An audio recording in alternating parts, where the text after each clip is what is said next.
You're watching the Kop TV, the voice of football's most famous stand. Salah to settle it in front of the Kop. Yes, welcome back to the Kop TV, the voice of football's most famous stand. Make sure you smash that like button, comment with your thoughts, and subscribe to the channel. Still in beautiful Maypen, Clarendon, heading off to Ocho Rios tomorrow, so very much looking forward to that.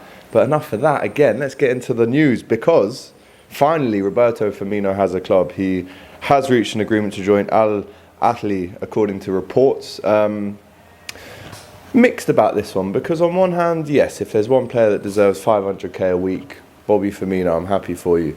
But on the other hand, I was thinking maybe a PSG, maybe even a Barcelona. There was talks of Real Madrid. I was thinking one of the elite clubs, AC Milan, Inter Milan. I was really hoping for his sake, not necessarily for mine, because I didn't really want to have to play against him again. But for his sake, I'm happy, man. But let me know how you feel in the comments about Roberto Firmino going to the Saudi League, it seems, on a free, with massive wages as well. So listen, big up to him, big up to his family. As we know, still heartbroken to see him leave. But there you go, he has a new club. But how do you feel about that?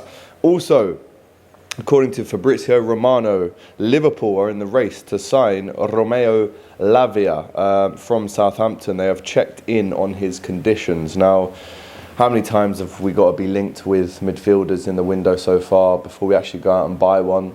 This one was an obvious name that would get thrown around, considering how good he was for Southampton, how bad they were. He was the only shining light. He's now obviously plying his trade in the Championship, but I don't think that will be for long.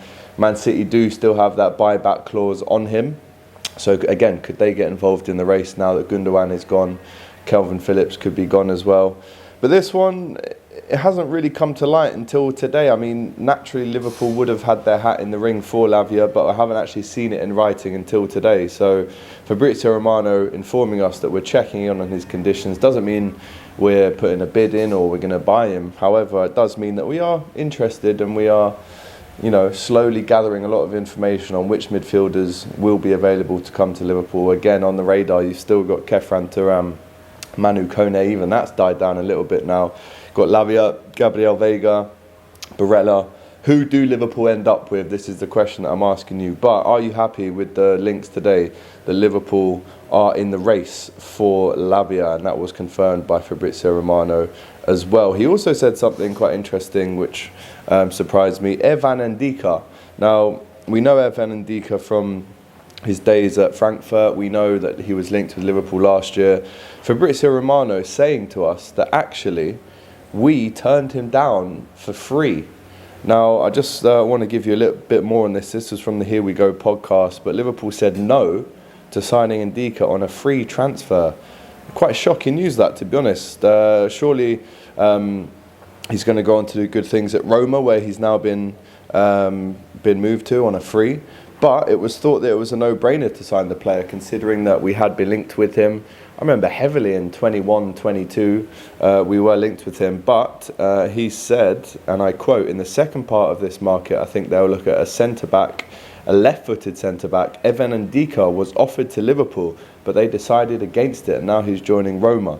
So there were some possibilities, and I think Liverpool still will explore the centre-back market. As we know, still in for Mickey van der Ven, Gravenberch, and Lavia all have the same agent, by the way. So that could be a little interesting piece of information for you. But yeah, Roma were quick to take the opportunity and sign him themselves, which indicates one of two things. Either Liverpool didn't think he was good enough, or they have better targets in mind that they can actually go out and get and pay money for. So again, just because you're linked to Liverpool doesn't really necessarily mean that you're good enough. So still only 23, he's obviously got the potential, but now he's going to be playing for Jose Mourinho in Italy and not Jurgen Klopp in Merseyside. So very interested there to read that we actually turned down Ndika on a free as well.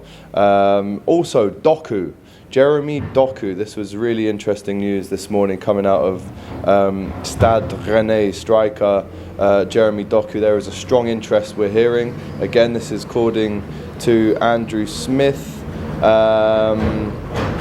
According to Get French Football News, the 21-year-old Belgian attacker, as we know, has previously been linked with Liverpool in previous transfer windows. He joined Stade Rennais from Anderlecht in 2020. This is the time when I remember us trying to buy him for a reported 25 million, and he's settled nicely to become a first-team player. But you know, despite the French side's conveyor belt of young talent, I'm reading this article here, such as Camavinga, they did rely heavily on Doku in the last season. So 33 times he played this season, only scored 6 times and got 3 assists, which for me, if you are going to go in for a player, that resembles a type of signing like a Minamino or a Tsimikas, someone that bringing in to maybe replace Firmino and be that 6th option, but someone that comes in and is fairly happy to just sit on the bench and take his money and not necessarily push to get too many starts. He won't anyway with the 5 strikers that we got ahead of him. But Reds, let me know about this one, because still 2 years left on his deal, 25 million he was signed for. It's hard really to imagine Liverpool would go over the top for him. But there you go. I mean, as we know, Liverpool fans have all wanted midfielders, we've all wanted defenders, but this one also looks like it could potentially happen, and that was reported around about 2 hours ago today. So let us know in the comments. Jeremy Doku, we were linked with him in the past, just like Ndika. Will we go back in for him now? Do we actually need him, or should we spend that money on a centre-back or a midfielder? I'm going with the latter. I say forget 35 mil for a striker that only scored 6 goals last season. Let's bring in Mickey van der Ven, or let's bring in a Kefram Turam or a Manu Kone, in my opinion anyway. Last one for you today, a change of shirt number. Luis Diaz, one of the stars of the and one of the big favourites on the Kop TV, has changed his number, his squad number, from 23 to 7, right? Following in the footsteps of the mighty Vladimir Smicer, James Milner, Luis Suarez, Kenny Dalglish. Who else am I missing out here? Harry Kewell as well. I'm pretty sure there's more, to be honest. But how big is that for Luis Diaz? We're also hearing, by the way, that if you have purchased the Luis Diaz 23 shirt for this season, Luis Diaz himself will personally compensate for you to have that changed, right? So he's actually going in his own pocket and changing shirts from Luis Diaz 23 to Luis Diaz 7. Nice touch, or a FSG being tight again by not paying for it themselves. But Luis Diaz number 7, now that leaves space for a number 8 and a number 9. We've already got our number 10, Ali Maka. Now we've got a number 7, and we're looking at a really strong 1 to 11 here. Alisson in goal, number 2, Joe Gomez, number 3, Fabinho, number 4, Virgil van Dijk, 5, Konate, 6, Thiago, 7, Luis Diaz. If only someone wanted to, if Trent could step up and take the number 8, it would blow my mind to take Stevie's number. But at the same time, his number now is so unique, I don't think he wants to change that, number 66. But then there is also number 9, so Darwin Núñez, number 27 last season. Add them 2 numbers together, 2 and 7, what do they make? 9. There you go, quick maths. So I would like to see Núñez take the number 9. I would like to see someone step up and take the number 8 as well off of Naby Keita. But great to see Luis Diaz wants that responsibility, wants that number 7 shirt. I'm absolutely over the moon for him. But there you go. I'd like your thoughts in the comments now, please, to Ndika, Doku, Lavia, and the news about Roberto Firmino finally choosing his club, and Luis Diaz with the number 7.